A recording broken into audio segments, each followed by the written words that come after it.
Your green room, it's our VIP lounge. Franklin's got You're on his that side. VIP lounge. Yeah, right. All right, Where's well, the- I guarantee the white garlic seats tape are on the floor? Where's the that? best ones. The black ones are a little Here, Pete. harder on the butt. But we'll get started here. So thanks for joining us for our first in-person session of the Global Entrepreneurship Week. For those that I haven't had the pleasure of meeting yet, my name is Cameron Law. I serve as the Executive Director here at the Carlson Center for Innovation and Entrepreneurship, and we're excited to steward this week of events. And just so you know, we're joining a global community and celebrating Global Entrepreneurship Week. So we're not the only center or region celebrating it. So we're joining over 200 countries around the globe. And then actually here in the region, I think we're fourth in the nation for number of activities that are going on throughout the week. So I'm excited about all that's taking place. And this is our first in-person session. We had a virtual one earlier, and then later tonight we'll also have a session. So feel free to continue on, but we want to recognize our sponsors. So Western Health Advantage, probably actually 5 years ago, actually 6, I apologize, invested in the Carlson Center to ensure this week continues on. So they started an endowment to help us run programming, and then also our prize money that goes towards what used to be called Spark Venture Competition, now is an angel investing event called AngelCon, which will take place on Wednesday. So we're grateful for their support. We also have our unicorn sponsor, Moneta Ventures, which is a local venture capital firm. They invest in SaaS-based businesses and based out of Folsom. And then we have our angel sponsors, SMUD and Sandhill Global Advisors. Franklin's here. Feel free to check out his booth. They have very good mints, I've heard. So if you have a stinky breath, we'll be sure to grab those mints. But they got notepads and a bunch of other things. And Franklin's a great partner. So if you want to learn more about their seed program, I highly recommend checking it out. Lastly, our startup sponsor, Roseville Venture Lab, and we have an amazing set of partners that help us put on this week. So feel free to plug into the rest of the week. And with that, I'll turn it over to Thomas Hall and Gary Simon, who will be leading the charge for our discussion on CleanTech. So take it away, Thomas. All right, thank you very much, Cameron. Thank you for those of you that came today. I'm Thomas Hall, the Executive Director of CleanStart. And one thing I love about this week is if you went back all the partners that are involved in Global Entrepreneurship Week and helping and supporting entrepreneurs here. So CleanStart, we're the ones that try to focus on clean energy, clean tech, climate tech, sustainability. And we've been working at that since 2005, back when Gary Simon, the founder, worked with SMUD and the city to create CleanStart. And since then, we've been working to build the region as a clean tech hub, to have it have 10,000 careers and $5 billion in revenue in industries that have defendable IP, not just resellers, but companies that are really making an impact in the climate transition. So first off, let me adjust the slides.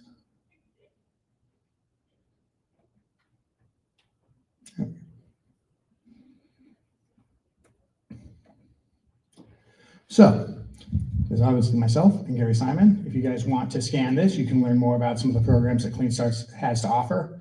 But today we're going to focus on investing in clean tech and getting investment. And initially when we started giving this presentation, things were very different.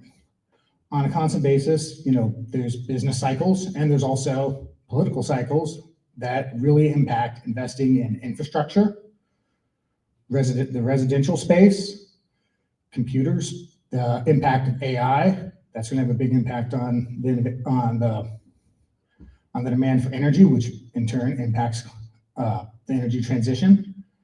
So we tried to bring our presentation up to as current as we can make it. And we're going to highlight some of the ways that you can go and get ready for funding right now, because we're in a slower business cycle with an adversarial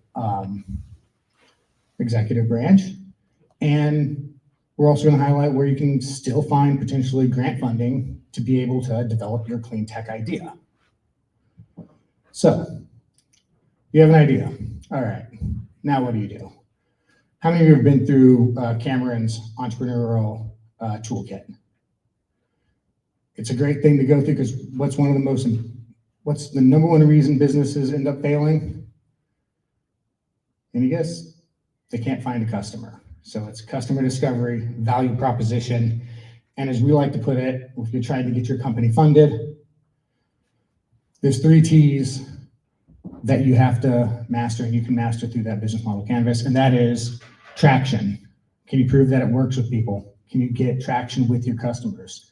Team, why would anyone invest in you? What are you doing to make sure that you have a robust team that fills maybe the parts that you're missing? And technology.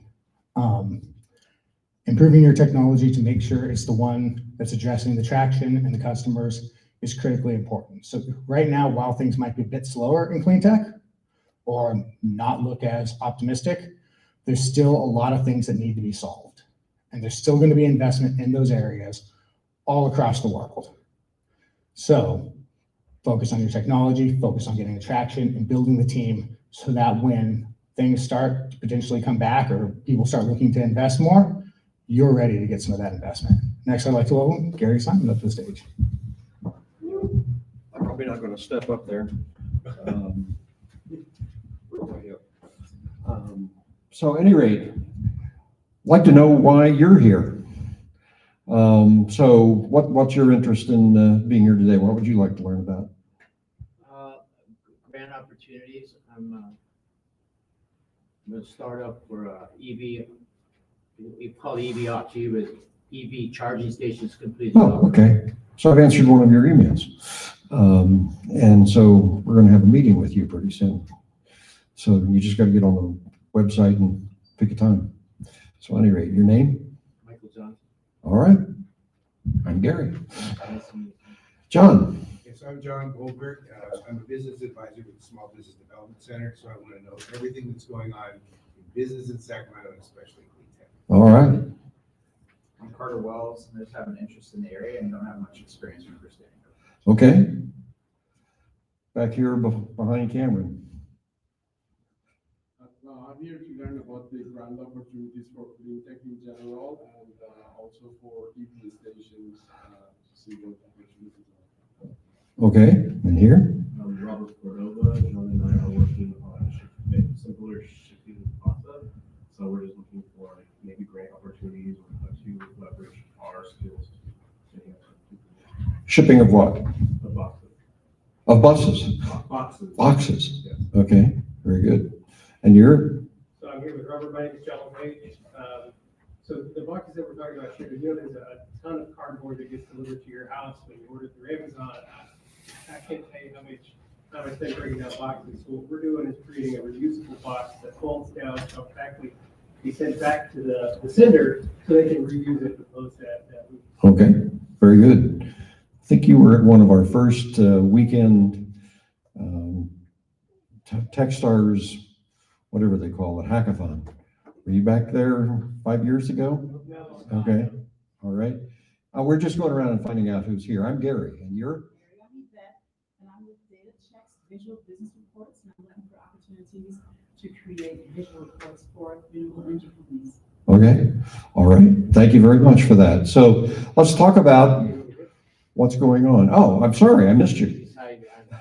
American Railroad Cogeneration. That's why I want to either sell it or find somebody else. Okay. Haven't counted on it. Okay. Okay. Very good. All right. So, and back here. Well, I'm gonna have to do hard knocks.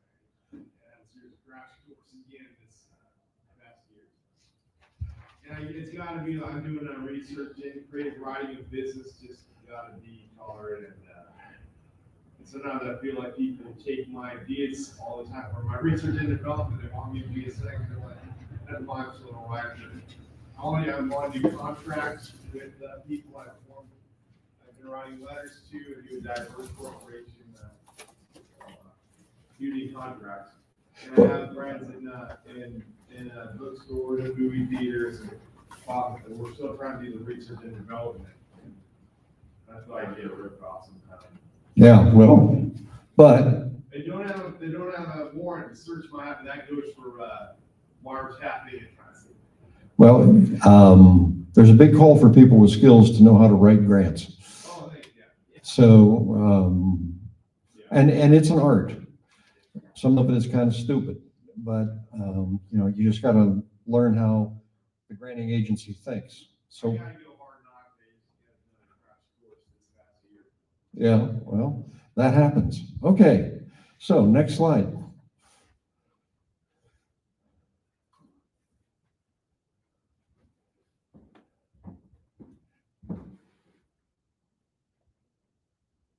Okay.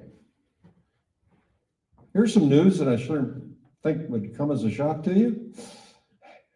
After November 5th, federal contracts and grants are a lot harder to get, not only in clean energy, but in a lot of other areas. So somewhat, it's how do we pull ourselves up and move on? So, quick quiz. How many billion-dollar clean tech companies are there in the Sacramento area? Any idea? No idea. 2. One of them is called Infinium. The other one's called Origin Materials. Startup companies. Yeah, they started up here and now they're a billion-dollar company. One thing that's nice about being a billion-dollar company with customers is they're not particularly worried about that.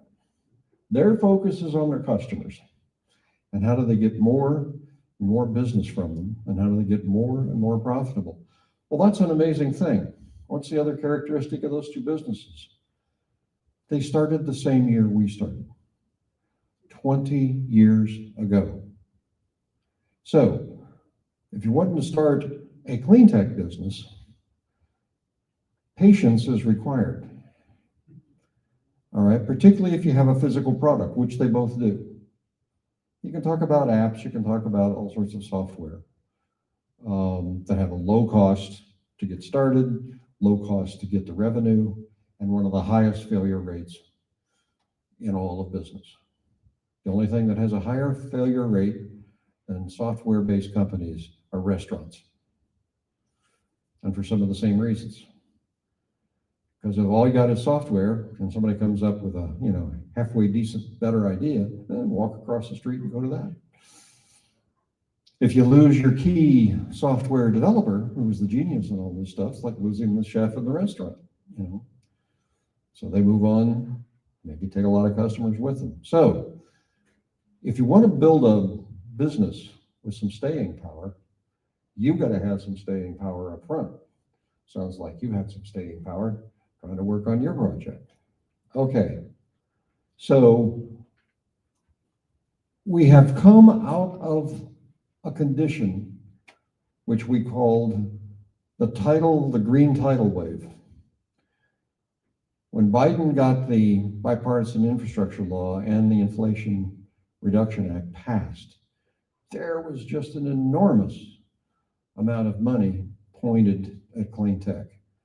Grants, contracts, incentives. In the country as a whole, it aggregated to over $2 trillion worth of money. But that's not got a whole lot more legs with it. Mark, how are you? And so you have to think about where do we go from here after getting knocked down on the 5th of November. So the tax incentives, they're popular with Republicans because it focuses on business. I can't say that all of them are going to survive, but probably a lot of them will. There's going to be a period of confusion, and we're already in it. Who's going to be the Attorney General? My guess is not going to be Matt Gaetz. So who's behind Matt Gaetz? Who's the next guy?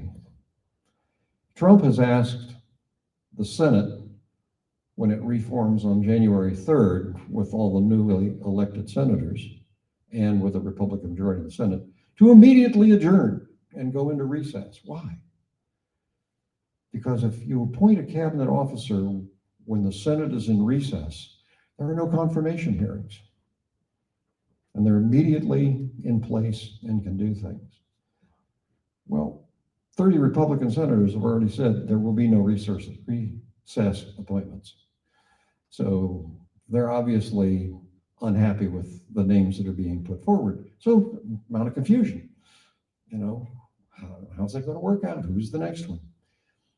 If you are already in the process of trying to get a grant, or you want to get in on the tail end of the green tidal wave, You've got a window that you can apply in now before everything collapses around you. And I don't know how long that window is going to be. The first thing we have to get past is, if you will remember the news, Congress only passed a short-term funding bill for the government that expires December 15th. Okay, so Congress is going to have to act to keep the government open past Christmas. And they're already talking about the possibility of a shutdown. And Trump says he welcomes a shutdown. It will save us a lot of money. But every time the Republicans have shut down the government, it's just incredible stress and chaos on everybody in the country. So I don't know whether Republicans are going to go along with that or not. If they shut down the government, a lot of the things that you could do between now and the inauguration, and a little bit beyond, won't be possible. So you got to look at some other things. So how about investment? Well, even before the election, investors were getting sour on CleanTech. And why was that happening? Well, I just described it. It takes 20 years to get a company up and going and very profitable. And both Origin and Infineum are still struggling to get fully profitable, even though they've gotten market valuations of over $1 billion. So it's a tough business. And investors, they want it back fast. If I can't do it in CleanTech, where else can I do it? I know, artificial intelligence. Okay. In the investment world, this is known as the next shiny object. Okay. They're very fickle. And the minute somebody has some success in an area, everybody rushes towards that. Right now, everybody's rushing towards artificial intelligence. What are some other things that they rush towards in the past? Hydrogen, solar panels made from weird materials, electric cars, a lot of money went into. And now it's electric airplanes. A lot of money went into that. Boats, Boats, electric boats. electric boats, Big well, ones. you know, maybe Elon will have one of those. He does. Oh, great. More reasons why I hate that guy. But any rate, right now you're in the doldrums a bit on the investment community, because people are kind of tired of hearing a lot of the same old stories. Oh, you got an efficiency product. Oh, well, you know, great. You've got another electric vehicle product. Oh, wonderful. But, you know, we're shutting down the funding for EV charging stations. We're probably going to try to hose the federal tax incentives for people buying electric cars. And for God's sakes, we got to stop killing the whales with offshore wind. So a lot of that stuff is going to get in this morass of, you know, what in the hell is going on? You know, windmills cause cancer. And how's that ever going to get straightened out? So they want to see more traction and proof of sales if you want to go to investors. Now, Infineum and Origin recently got hundreds of millions of dollars of more investment because they came in with a story that basically says, I have more demand than I can keep up with. Can you give me some more money so that I can convert that into sales? And I'll show you it's already profitable because of the sales I'm already making. You can get a check for that. But it took them 20 years to get to the point where they could make a check for that. But if you want to get money from investors, you've got to find a way to be in that category of, I have more demand than I can keep up with. I will come back to that in a minute, but a lot of that is spending more time figuring out who your customers are and what they want. Thomas talked about the 3 T's. A startup business, almost universally, particularly in CleanTech, will spend most of its time focusing on which T? Technology. Everybody thinks the solution is, I got to make my gadget do more. Tell that to my wife and the big remote for the TV. She still doesn't know what all those buttons do. And I still get phone calls during the day saying, okay, It's now showing me stuff from Humana that I don't want to see. How do I get out of it? So it's not always about the technology, but it is nearly always about customers, traction. How do you figure that out? That's cheap to do. You ask a lot of questions. Now, there's a few bright spots. Something that most people haven't turned to recently, but they're still out there. There are foundations. There's in fact one called Overlooked Green Companies.com. And they literally look for good ideas that people have overlooked and put into it. Yes, sir. What stages are those companies usually at that are getting funded for this? Pretty early. I mean, again, you got to have a good customer story, but this is more like philanthropic money. They would be thrilled if they ever saw a dime back, but they're not thinking about that as their motivation. So is it essentially crowdfunding for CleanTech companies? No, it's applying directly to the foundations. And so we'll show you a way to do that. This thing called the Open Grants IO, Sadal Terbotsky. But they're out there. But the population of them is small. Okay, so everybody's having these kinds of ideas. I'm just trying to give you an idea that maybe not everybody is onto yet. So Sadal knows where some of that money is. Grants from states. And here's a really great bright spot for California. We have a lot of grant money coming in through the Air Resources Board and the Energy Commission and a few others like air pollution control districts. Why? The Energy Commission money comes from a tax on your electricity bill if you're in an investor-owned utility area, so PG&E. How much money does that give to the Energy Commission each year to give away? $300 million. Okay, so it's amazing because it's a tiny little charge on each of your electric bills. But when you aggregate it over the state and you've got 15 million customers, a little bit money per month starts adding up. So that's a lot of money. The second big source in California, and maybe we should just go to the next slide, is the Air Resources Board running the cap and trade program. What's cap and trade? We set up a system years ago, more than 10 years ago, which says we don't want to emit any more than this level of CO2 from some big industries that we're targeted. So if you as an industry are contributing to being above that target, you have to pay a penalty. If you're below that target, you can get an incentive. So if you can figure out a way to lower carbon footprints, the ARB will pay you money for doing that if you apply for it. How much money does the ARB collect by selling offsets, or what they're actually doing is collecting penalties from those that are emitting too much carbon dioxide? Anybody got a guess? How much money per year? More than that. Right now it's $4 billion a year. So But that, isn't Donald Trump going to try to go to war with Governor Newsom to get rid of that?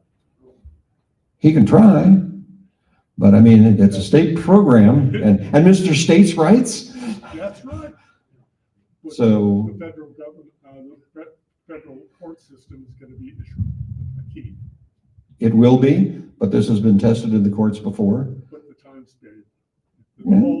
Time has gone on, but again, if it's going to the courts, it might be 2028 before it ever gets to a decision. Yeah. So it's there now. The other thing in the state is called the low carbon fuel standard. So apart from industries emitting too much carbon dioxide, there's a standard now for how much carbon needs to be in the fuel in order to achieve the state objectives in reducing carbon emissions in total in the state. So again, the ARB sets a level, which is the neutral point. Can't have more than this amount of carbon in your fuel. You got more than that, you pay a penalty. You have less than that, you can get a credit. How much money is being collected on penalties on people missing the low carbon fuel standard? Take a guess. You failed before, so try it again, Mark. I have no idea. Is that right? Oh, come on. It's California. Oh, my heavens. I'm giving a speech right now. Okay. Yeah, phone a friend. Yeah, right. That's one way to do it. No, $3 billion. So in total, there's $7 billion a year coming through the ARB. And they're highly incentivized to spend it. They want to see carbon emissions come down.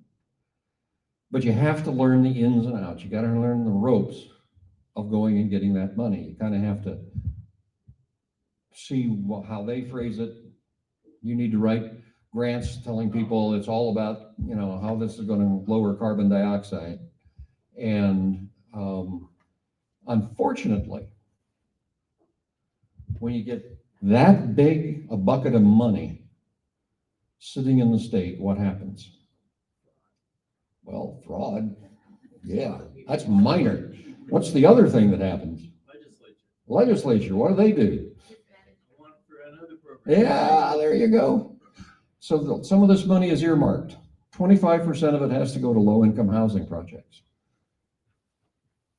Or does it have to benefit low-income communities? It says low-income housing projects, I think. It might be more generous than that. But at any rate, that money's earmarked. Can you come up with a project involving what you want to do that somehow benefits low-income housing? You can get into that earmark. Okay, what's the other big earmark for this money? Climate change, what? Well, don't say it. I'm trying to be politically correct here. What is it? What kind of transportation? Mass transportation. Which mass transportation? Trains. Which train? High-speed rail from Merced to Fresno. Okay. Probably there's no more federal funding for California high-speed rail. So the 25% earmark of state funds out of the cap and trade were there to provide the match to the federal funds. It's a head scratcher what happens with that money. But 25% of $4 billion is still $1 billion. So somehow they're going to have to figure out what they want to do about it. But yeah, big buckets of money like that attract politicians like flies to you know what. So, they just can't keep their hands off of it. So that $2 billion, or that $4 billion reduces to $2 billion of things that are freely available now. The ARB has put out a whole program as to what they want you to spend the money on. If you want that money, and you should, you need to look at the 259-page document, which tells you what kind of projects they're looking for. You want me to memorize it?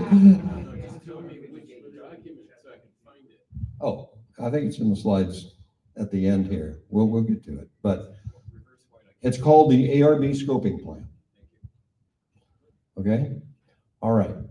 So you can look to the states to get some of that money. And California isn't the only progressive state that has buckets of money like that. Colorado, Oregon, Washington. They have some of the same mechanisms, cap and trade, low carbon fuel standard. They also have other incentive programs. Okay, those are all three other democratically controlled states after the election. So you can try to look for projects you can do there. You can look to Massachusetts. You can look to New York. You're on the wrong coast to do that.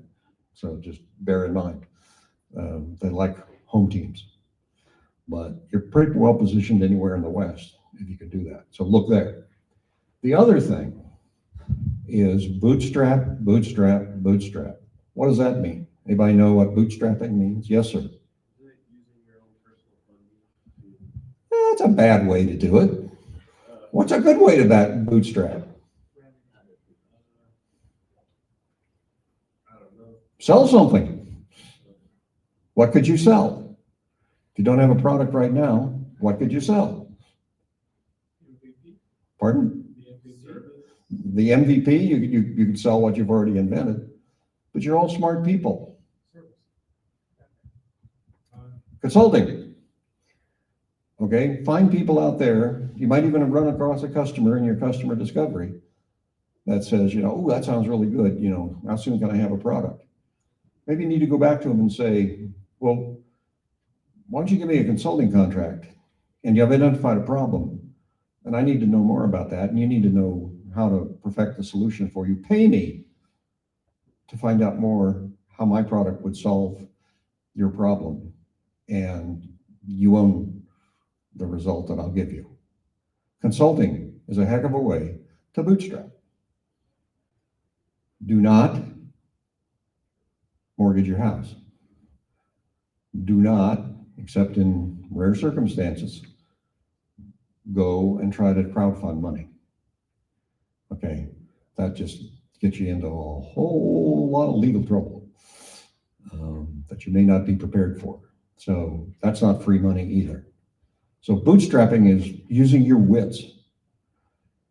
And you could go to a company that's a potential customer and say, can I partner with you? Or you go to a competitor and say, my product will make your product better. Let's enter into a joint venture, or let's enter into a contract where we'll co-develop the product. So bootstrapping is a lot about being scrappy. The other thing is, if you do have customers that are out there on the rim and they really want your product, go back and ask them for bigger deposits. Okay? There is a danger in asking for deposits from customers on a product you've never produced, because you may fail. Legally, you owe them the money back. So watch out asking for deposits on a product that's not ready for market. But it can be done. In my history, trying to turn around companies, I've asked for 100% deposits, but I knew exactly what we had to build. We'd built it 1,000 times before. I knew what it cost. I gave them a discount, and they gave me 100% deposit because I was the only one in the market that could fill their need, and they knew that. It's great to have a situation where the customer says, I can't live without your product. So if you've got things like that, they'll help you. So spend more time discovering what customers might be in that position and then ask them for larger deposits. Or LOI. I was just advised to get LOIs, letters of intent, Yeah, in order to get the money, to get investors to. but I think they're advising you to get Firestarter. You could probably get a pretty good fire going with those LOIs. They're pretty meaningless. So what you want is a purchase order. You want somebody that specifies how many, how much price, what's the delivery date. Letter of intent says, if you happen to actually finish your product, come around and see me and we'll talk about whether we're going to buy it.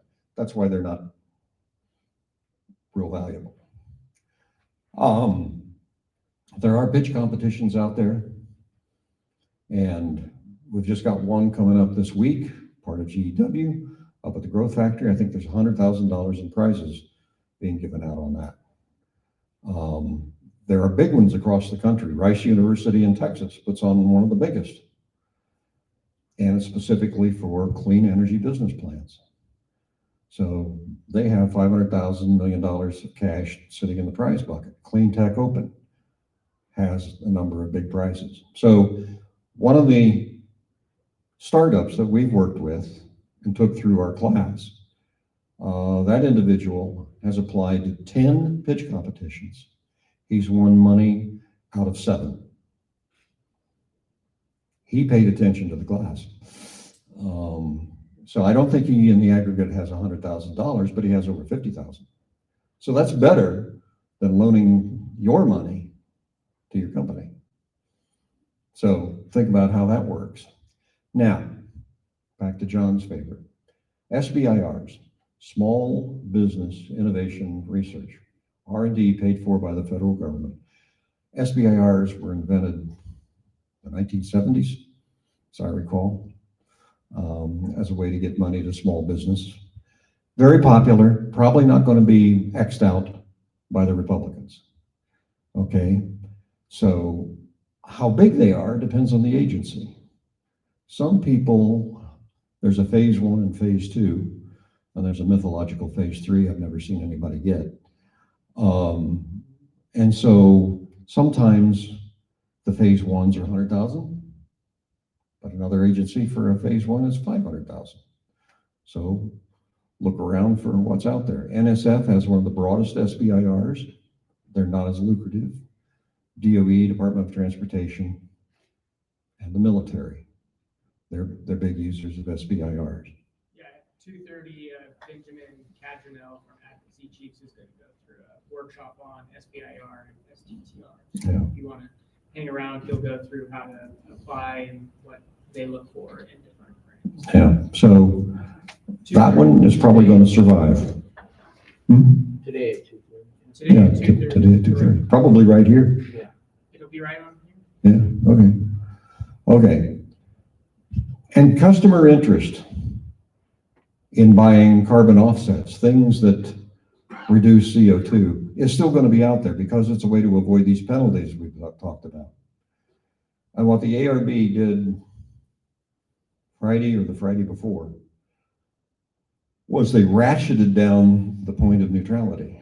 So they actually forced a lot more people to pay penalties, higher penalties, by saying, you know, the okay level was here, we're not going to put it here, for both cap and trade and low carbon fuel standard. So suddenly they're kind of forcing the market to make the credits, the offsets, more valuable. Are railroads exempt because it's under a different administration, the railroad administration? Locomotives put an awful lot of carbon in the air because diesels have not been replaced by the fuel cell versions that will come out later on in bigger numbers. Well, Sierra Northern Railroad has their fuel cell locomotive project. Yeah. It's focused on converting switcher locomotives in California, of which there are some number like 254. Yeah. And they're focusing on it because it's in state, and really the federal railroad regulators. Federal. So they're looking for switcher engines in ports and on short lines, particularly for the reason I talked about. Mike Hart, yeah, he's the president of Sierra Northern Railroad.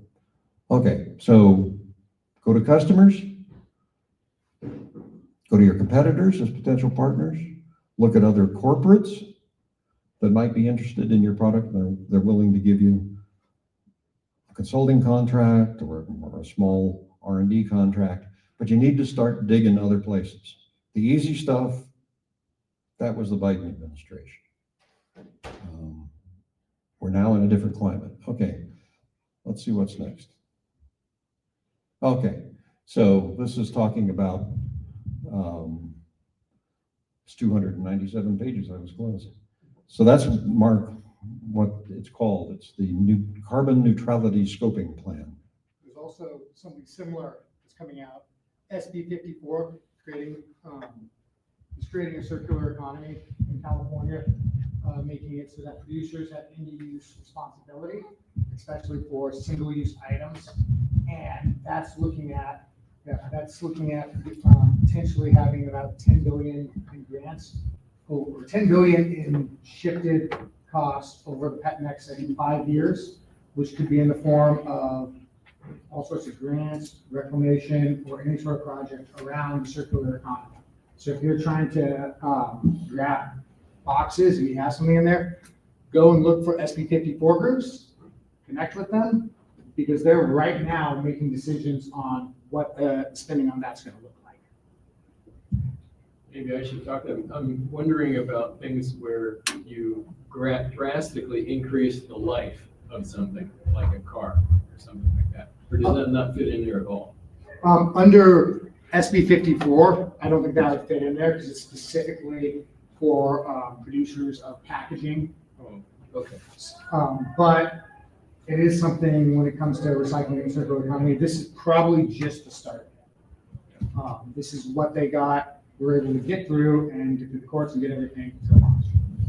We run a competition with the Western Placer Waste Management Authority, and it's a $20,000 cash prize for ideas around circular economy. So that will come around January, it's likely we're going to open the application. Apply for that. Okay, because, That's when they actually took the two top awardees in code. They gave first prize to people and invited them to set up shop on their property. right, right. And here's another thing, since we talked about pitch competitions, if you're going to a pitch competition, read how they judge you, and how, the criteria that they're asking for, and pitch to that criteria.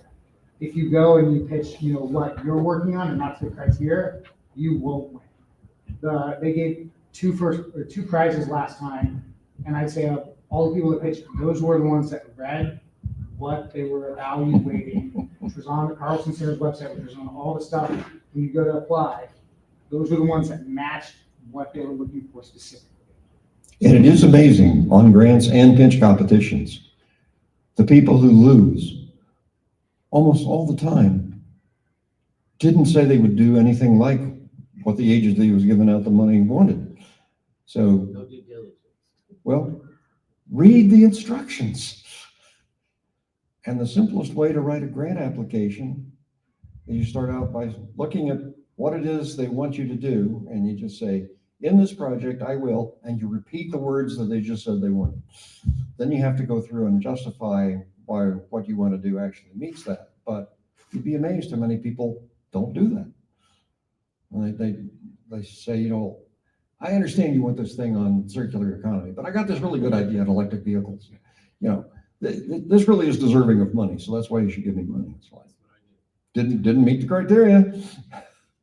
Okay. Well, I think it ties to know your customer, right? They're identifying the need and a problem, and if you're taking that mindset not only to a competition, you're likely doing that with your customers, and you're likely wasting your time trying to fit your solution to someone's problem that they don't actually have. So I'm just thinking of, if you're seeing yourself do that to check, am I also doing that in my own discovery with customers, because you like they're wasting your time and money. Yeah. So there's any number of ways you can screw this up, but try to think about reading the instructions, repeating words back to them, and staying within the page limit and the font size. They will eliminate your application if you use the wrong font.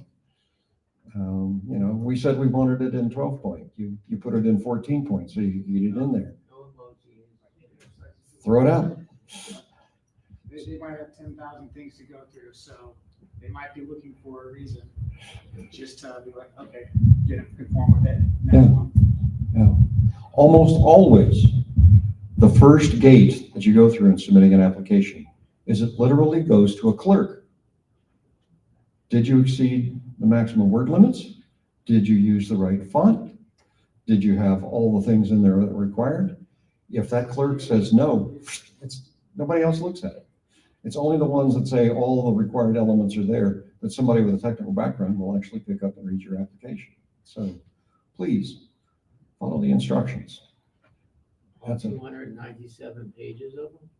Well, I'd go to that's a listing of where all the money is. Okay. Think of it as the treasure of Oak Island, right? And you just keep digging. Well, I heard you have to be a sick individual to do grant writing. Maybe a little, but here's what they'll tell you about grant writing. So if you apply for a grant, you can ask them for feedback. In most agencies, they will give you feedback. Yeah. And you can talk with them. And sometimes they will come back and they'll say, if they have good interactions with you, they'll say listen, we didn't spend all the money. Can you change something so that we can give you the money? That happens. Yeah. That's another good lesson, is develop a relationship with your granting agency targets. Their job depends on spending the money. It's a very odd job. So they will help you. Bring them food. I've seen they might actually decline food because they'll be like, that's a bribe. I've seen them very much just say nope, can't. So no bribes? Nope, no bribes.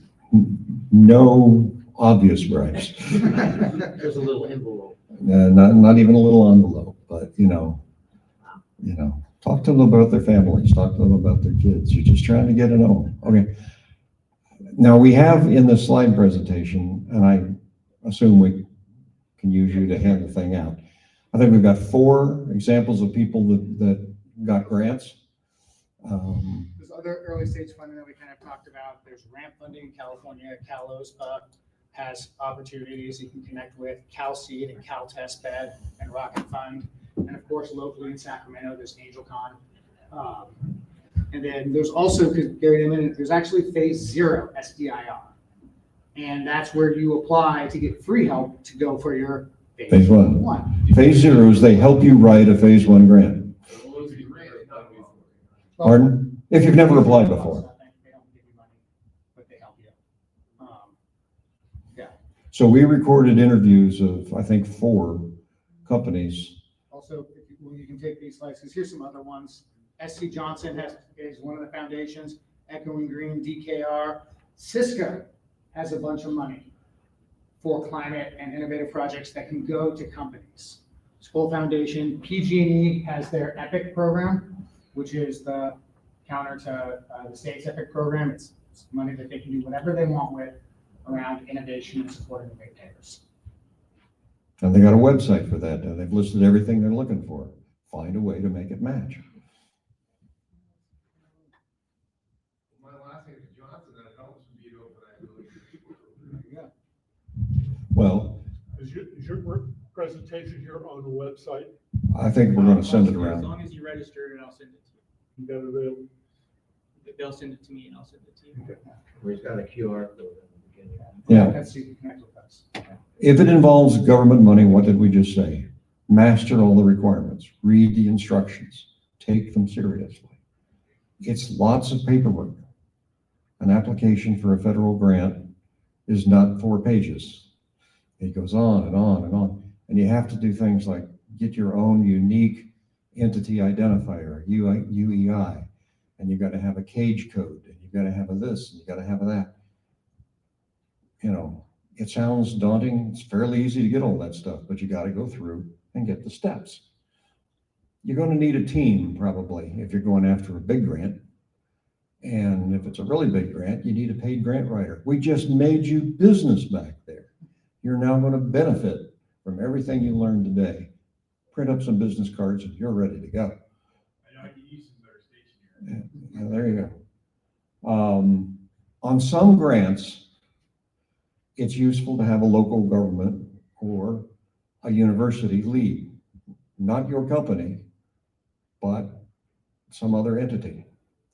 So read carefully who's eligible. And a lot of them will say, individual sole proprietors can apply, but who's at the top of the list? There's a clue in who that they put at the top of the list. If they said this is for university oriented technology transfer, that's probably, you better go get a university partner. Or if it's, needs to be a community-based organization, well, who is that? It could be a housing authority. Another good one to go to that helps you a lot in getting the money is a tribe. Tribes get a lot of extra credit for you. So if you've got a woman veteran as the head of your business selling to a tribe in an economically depressed area, you already won half of the points.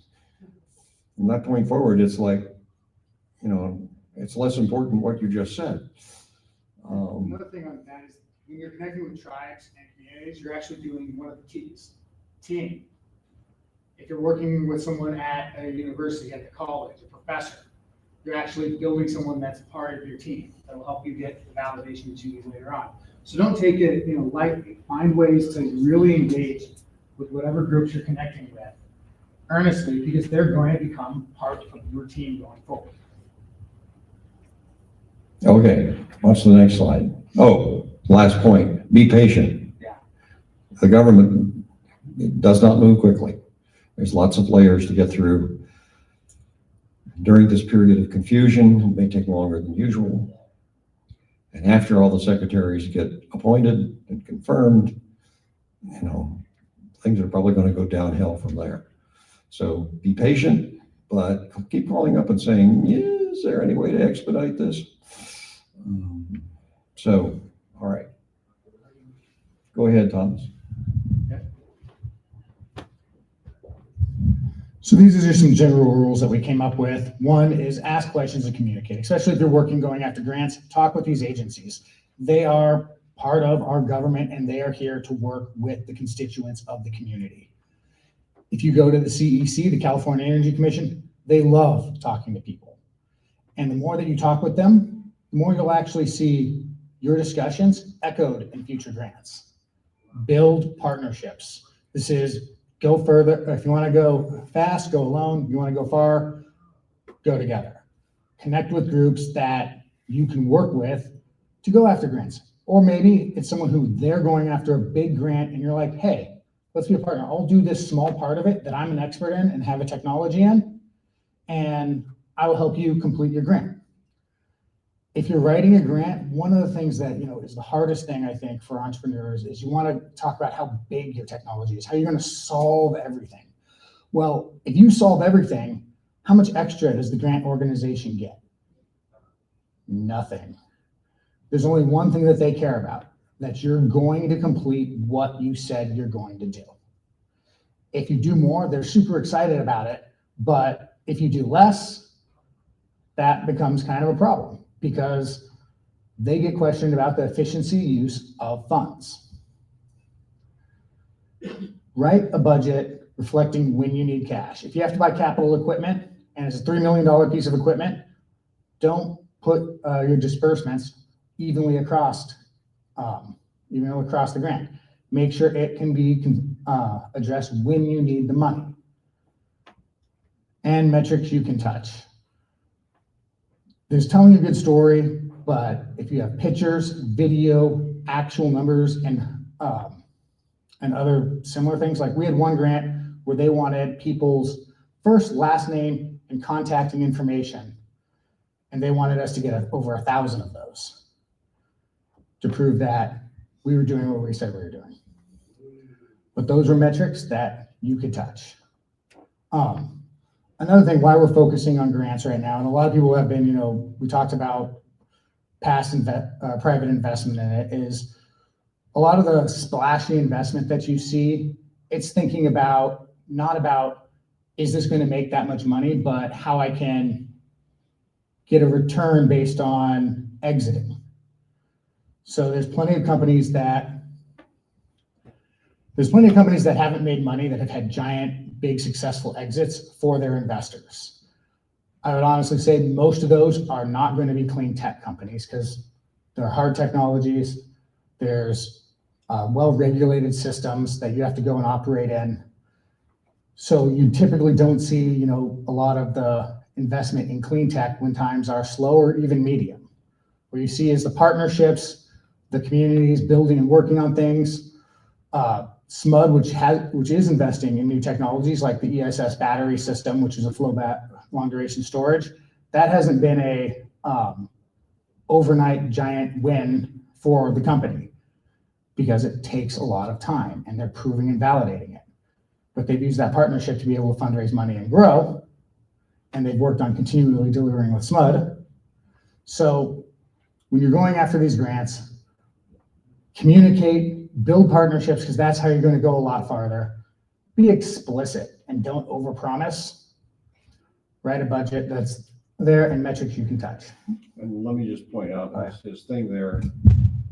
Plan to be dealing with a slow paying agency.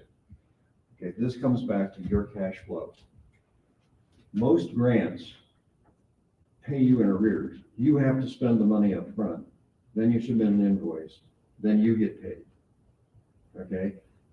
Paying people up front is tough. But there are institutions that will help you with that. They're called banks. If you have, and they can see that you have a valid right to get paid, you can get a revolving line of credit. So you put an invoice to an agency under the terms of your revolving credit agreement, you may be able to pull down 80% of that fairly quickly from your revolving loan. Then when the money comes in, You pay that loan back, you take the amount of credit that you get out there back to zero, and, you know, lather, rinse, repeat. You keep doing that. But it's important that you have a way to manage how the cash is going to come in. Now, the SBIR has a program called Quick Pay, and you can get a lot of money up front. It's a dangerous opportunity because you get asked for the money, and then you don't actually get the work done. Now you owe the money back, but you've already spent it. Now you're on the hook for it. This is where you lose your house. So be aware of all the ways you have to manage the cash flow. And some of it might be being creative and paying yourself. You can invoice that you've turned this amount of hours in, and you've been given a check by the company. You don't have to cash the check immediately. So a lot of it is just learning those scrappy ways that you manage to stretch the money that you have and get it to fit who you own and what priority. So don't sit there and be complacent about it. You know, hooray, I got a grant. You know, boo, I'm not going to get paid for 90 days. Are you going to cover the 90 days? Well, it's time to start thinking about that. It's probably the day that you submit the application and you start talking to banks and who does these kinds of loans. They're almost always community business banks. The big banks consider these things not really in their wheelhouse. Identify who the community business banks are. Around here, it's Tri-Counties Bank. It's First Northern Bank. Used to be Five Star Bank, but I think they got out of that business. I don't know, there's several other, they usually say community business bank. Work with those. So we highlighted Open Grants as a place where you can go find grants and grant writers. He's local in the community, so you can connect with him personally if you have questions on it, or just go and test it out. It is worth the membership to it. And then we have on our website, and you'll use it in the slides when we share them, a couple entrepreneurs who used grants, pitching, and getting friends and family to build their businesses. One of them, Angelo Campos of Box Power. We're not going to watch, the short videos of it, but they're in the slides. Also, we had a recent discussion with a gentleman, Joseph Gallegos, who talked about his success with SBIR and growing with SBIR and how he built, partnerships with professors so that he would go after additional grant funding. I know a lot of people say it's hard to work with professors. Well, he doesn't seem to think so. So I bet he can go and do it too. And he worked with CSU professors, which there's a lot of them near here, I think. And Cameron can always help you get inroads with that. So with that, I'm gonna actually just probably go, let's see if I go to the end without. That's all the videos before they play. And just invite you guys to come connect with us, talk more, and if you have any questions, ask them now. I think we still have some time, so we can have a discussion. Yeah, we have, the next session doesn't start till 2:30, so whatever All right. time you guys. Any questions from what we just went over? Wow, that was a good presentation. Good questions. You talked about like building relationships with some of these, like the CEC and like CalSeed. Like, do you guys have forums or things to like meet them, or what? Yes. How might I plug into that network if I'm not? Yeah, so with CalSeed, we always invite them at the beginning of their applications process to come and give a talk. It's usually online. Now, as it turns out, they're at the low point in their funding cycle. They're probably not going to do any of the phase 1 grants next year. They'll have to pick it up the year after, and that's just a timing thing.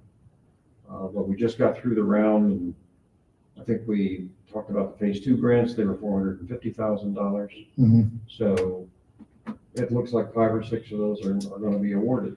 But you had to be in the phase 1 in order to get to phase 2. But 250 plus 450, you have $700,000. Yeah. But you have to meet the criteria that CalSeed is looking for. It's not wide open.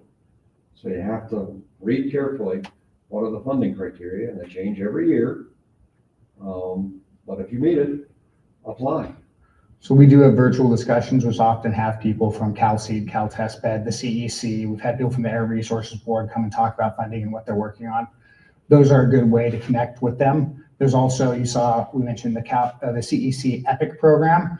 They have an EPIC symposium in Sacramento every year. They just had one. That's a good way to go there, listen to what they're saying, and talk with what they're investing in. Your local air district, the Sacramento Metro Air Quality Management District, or SMACT for short. It is, right in downtown, and they want to engage. Their goal is to spend money on air quality in the community. So you can go and connect with them, and they get a portion of that money, and they get to make programs that they see fit to reduce air pollution. So if you have something that can reduce local air pollution and emissions, you can talk with them, and it probably won't be the first year, but if you communicate with them and stay involved, eventually you'll start to see the discussions that you've had with them on their solicitations. Could you please go to the slide that you had, the writers information? Open grants, Yeah, previous, yes. opengrants.io. Yeah, we're cleanstart.org. So that's our website. And you can go through and find the resources, events, articles that we've written. And we've talked about this sort of stuff in a number. Another way to connect, I just found you. yeah, There you go. there's young professionals in. So if there's something that you want to work on, there's young professionals in energy, which is a great way to connect with young professionals at the CEC. There's young professionals in transit. So if you have something around transportation, you can go and connect with them. And I've seen people that are a little bit beyond young professionals at their events, but those are ways that you can go and kind of connect with them and make reoccurring I'd say touches when you're trying to build the community. Additionally, any place like that's a young professionals group or even a community group, offer to buy them pizza. Pretty much every organization has events and they love to have them catered because it's an expense that often doesn't get reimbursed through things. So offer to do it. On that point, we do something called Power Up events, which is sort of get everybody recharged, but they're informal. They're usually held at Lucid Winery downtown. So you can imagine what we serve there. And usually have pizza, but it's quite informal. And you never know who's going to show up. I mean, Yeah, the Carlson Center might be at the next one. Because it's the Christmas party. I saw you had your hand raised back there. Yeah, I had some questions about the California Energy Commission, but also about your programming. Do you support other organizations outside of Sacramento, or is it focusing in Sacramento? So our grants are support us in working with organizations mostly in the Central Valley. The way that I describe it is if you go and look at, there's 4 tech clusters identified by the California Energy Commission. There is the San Francisco Bay Area, there is San Diego, and there is LA, and then there's the other cluster, which is everybody else. So our work through one of our partners, Blue Tech Valley, and our work with Chico Start has us going outside the Sacramento area to support companies there and give them feedback. But primarily we are a Sacramento-based nonprofit supporting Sacramento as a clean tech hub. So does that answer the question, I guess? Yeah, it does, because I came all the way out from San Jose and the Bay Area to go to the 10th anniversary Sustainable Groundwater Management event. Oh, yeah. And I came to this also. Excellent. Well, I had the Sustainable Groundwater Management Act up there Yeah. because that's one of the things that could be similar to cap and trade, but the Sustainable Groundwater Management Districts are having a much harder uphill battle in getting communities on board, which if you're curious, we're having a discussion next year around that with the Wet Center at Fresno State, talking about its impact and innovations around it. So make sure you follow us and check out what we're doing with the Wet Center next year. Yeah, so that's on a program called Perspectives. If you look on our website under events, you'll find perspectives. So you'll see a list of the upcoming ones. And also, most of them we record and they go on our YouTube channel. So you can watch prior perspectives events. And if it was really good, we write it up as an article and you can read. I just think, like, to that point, I think the content's super valuable, but to the point on relationships is oftentimes you miss out who's there. And so just being intentional to like join those like power up events and things of that nature, because you might get the content and the slides, but not who was there. And that's what often is going to advance the grants or those other opportunities. We also do an in-person event. Typically it's not recorded. It's called a meetup. And usually we have a panel of speakers. And so look at the meetups, look at the topics that are coming up, come and join the ones if you can when we have those. Those are particularly valuable because you get some good social time before, during, and after. And you never know who you're going to meet there. And there have been some good connections made by people just showing up for a meetup. Mm-hmm. Jerry and I were briefly chatting. You were showing me a company that's kind of fostering energy around like the growth of AI. Obviously, there's going to be a lot more energy needed to like foster that. What kind of thoughts do you all have or opportunities that you're seeing in the market for clean energy and the connection to like AI and the computing energy that's needed?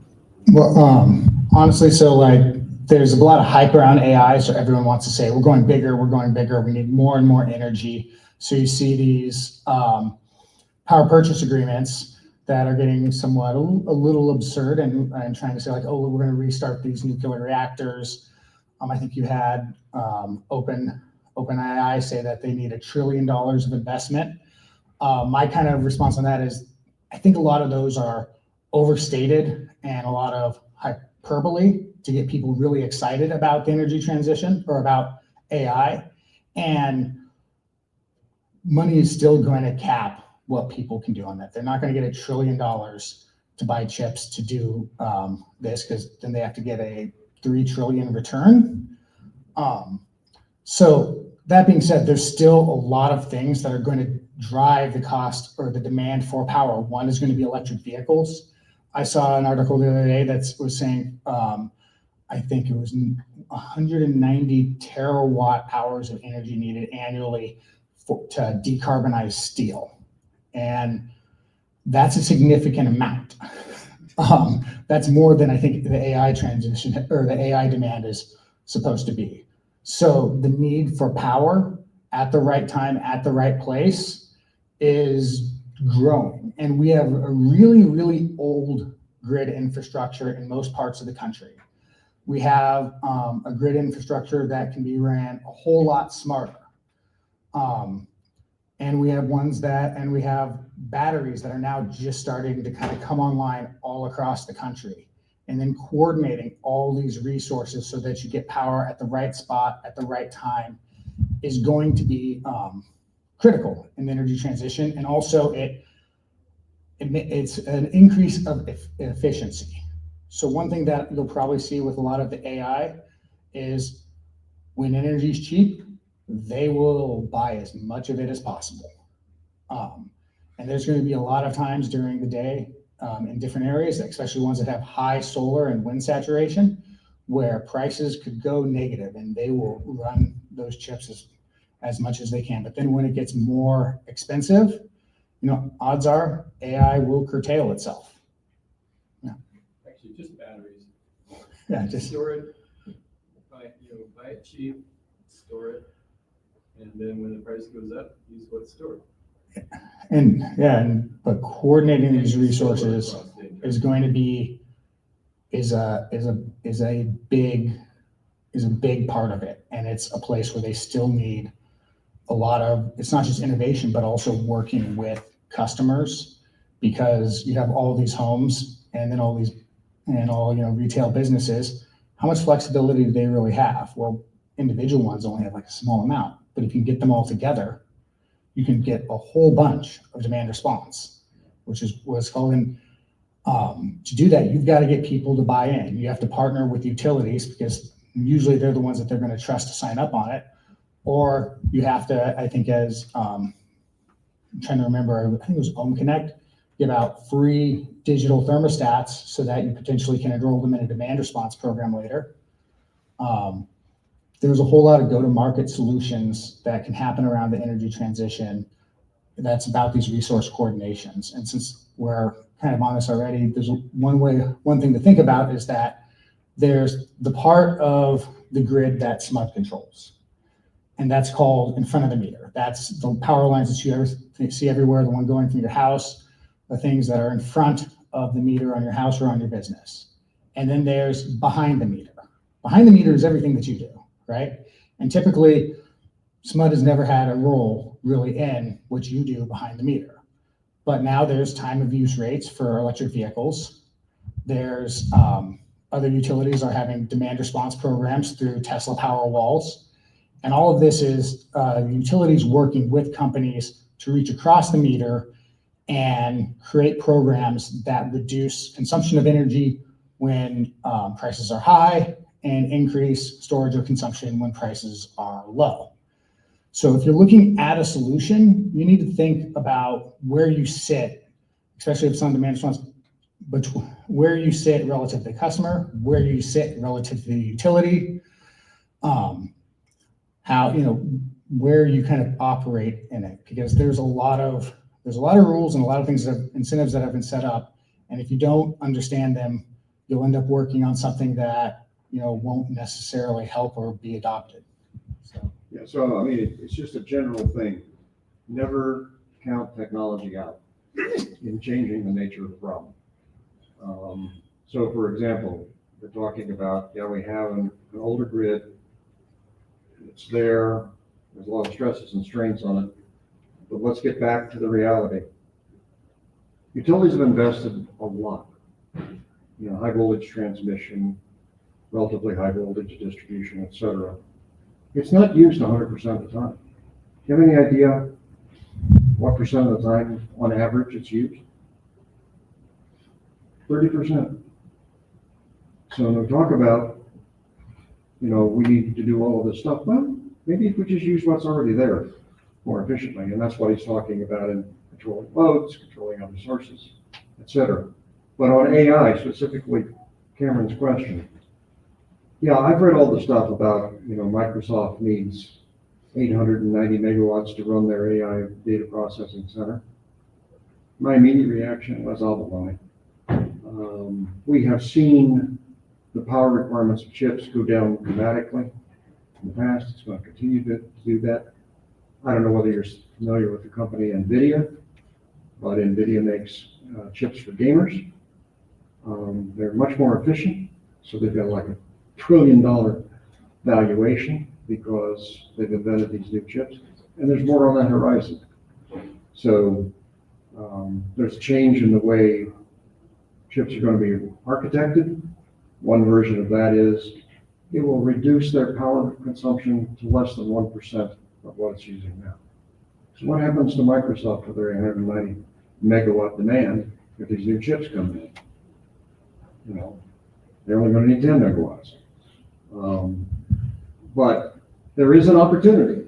Recently, a big fuel cell company called Bloom Energy has sold the whole fleet of its hydrogen fuel cells to an AI company. That one could be done. And as long as they're willing to pay the premium for that kind of power. I'm very skeptical of restarting an old nuclear plant as a way to solve the problem. Yeah. There's a guy in Gold River who is a master system architect in MUMPS, which runs the VA hospitals and runs financial fidelity financial systems programs. And my thought is, I haven't really had a chance to talk about it, but what about taking and reporting from the existing software to something much more efficient and much faster, which requires much less power than today's programs? Yeah, well, there's that. There's already plenty of people that are out there with optimization programs and just cooling the data centers. which are showing 40% energy reductions if you just be smart about it. And we grew a company here, was founded by a professor, electrical engineering, UC Davis. Synapsense? Synapsense. And that's what it was doing. So there's still a very deep well of inefficiency that you can build a business around eliminating. And so, don't count that out. And in 1999, there was a prediction of power consumption for server farms to go straight off the map. And there's a big push to build power plants all across the country to support server farms. You know what server farm power consumption was from 1990 to basically 2022? The same. Same, just flat. All these big, yeah. Question back here. Yeah, I know not about this group, but I still have a question. So how do you determine the proper valuation for business that is appropriate for both an investor and also for the business in order for it to scale bigger? Well, valuation is a tough question. If you have a credible case for growth and a credible case for a huge market, that'll improve your valuation. But if you have a history of missing your milestones, then that tends to depress the valuation. The inexperience of your team depresses a valuation. So it's a tricky business in terms of coming up with a good valuation for a company. The market will determine your valuation. Well, as with many things. The bulls and the bear spirits, yes. It's an art. There's no formula. I know what investors look at in valuing companies, but a lot of it is just a judgment call. So if you're trying to value a company at more than 5 times your recent annual sales, you need a hell of a justification. You need to really show you're on a rocket ship to the moon in revenue, and your profitability is phenomenal, 90% profitability. That'll get you a high valuation, but it's tough to break out and get one of those. Most people do much lower valuations. You also don't want to, you have just a huge valuation to start, it puts you in trouble if you have to continue, for your investor to continue to raise subsequent rounds, you have to continue to have that high valuation. And that's what we're currently seeing in the market is people have these exuberant valuations, and when investments slow down, they're not able to raise, and so their investors are being screwed, or they raise a down round, which no one's happy about. Yeah. So you want to find that right balance where it's not just, I have a huge valuation, but I'm not able to hit the milestones that demonstrate that actually. So thinking about your investor's exit is a big portion to what you think you should be able to get. I just want to add, Franklin, with SMUD, if you are a SMUD customer, our demand response is called Join the Charge. There is a QR code back there that you can sign up for that, and they will send you a little welcome kit for doing that. Grants is important, and one of the ways that SMUD is trying to keep our rates low is we pursue grants. We've gotten $350 million in the last 2 years to do our clean energy plan and the stuff we're doing. When Thomas is talking about how the grid is important and the interconnection with you, we got $50 million from the Department of Energy to do the next wave of smart meters, which is essentially like your iPhone attached to your house, and it has apps and other stuff. But that will do 200,000 of our 700,000 customers over the next 2 years. And that's going to allow us to have better communication with you. And you might say, hey, you can take the power out of my EV tonight. And then you might say at 1 a.m., you know what? Never mind. I got called into the office. I have to drive to the Bay Area. I'm leaving at 4. Don't touch my car. That has to be real time for us to know and be able to work together. And that's where we're headed within the SMUD territory.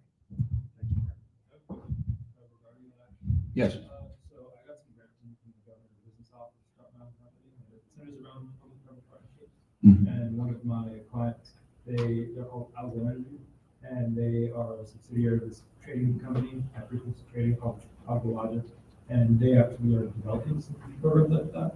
Your material and talk about how even though companies that might not be based in Sacramento, could be a prime contract and subcontract. How would that work with your organization? Yeah, so there's two papers on the back table that are what I call case studies, if you will, partnerships, different ones. They're flat flyers.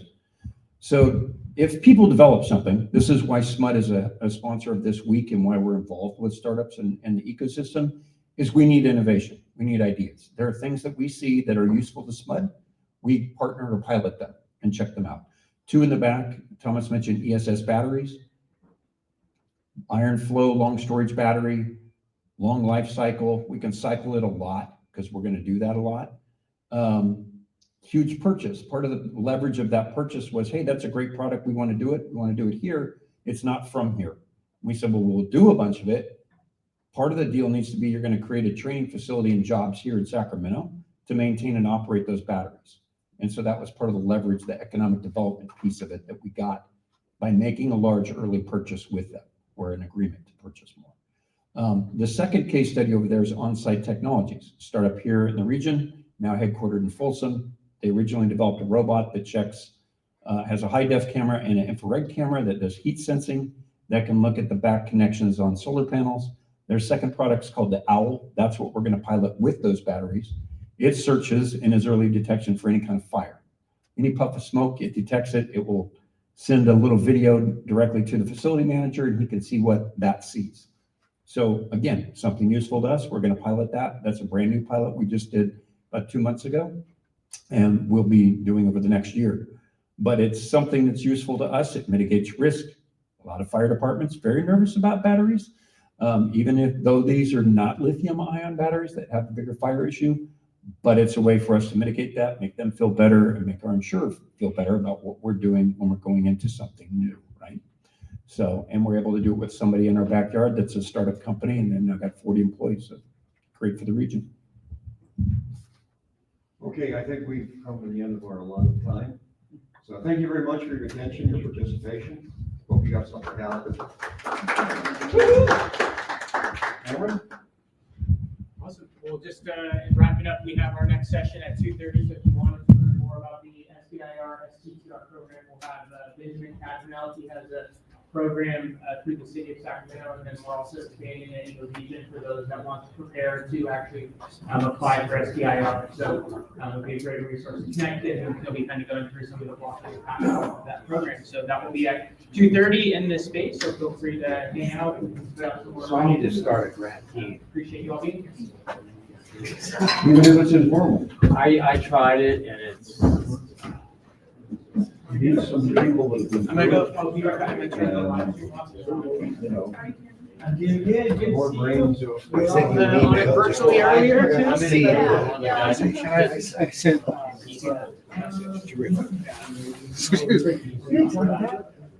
No. She said, you didn't tell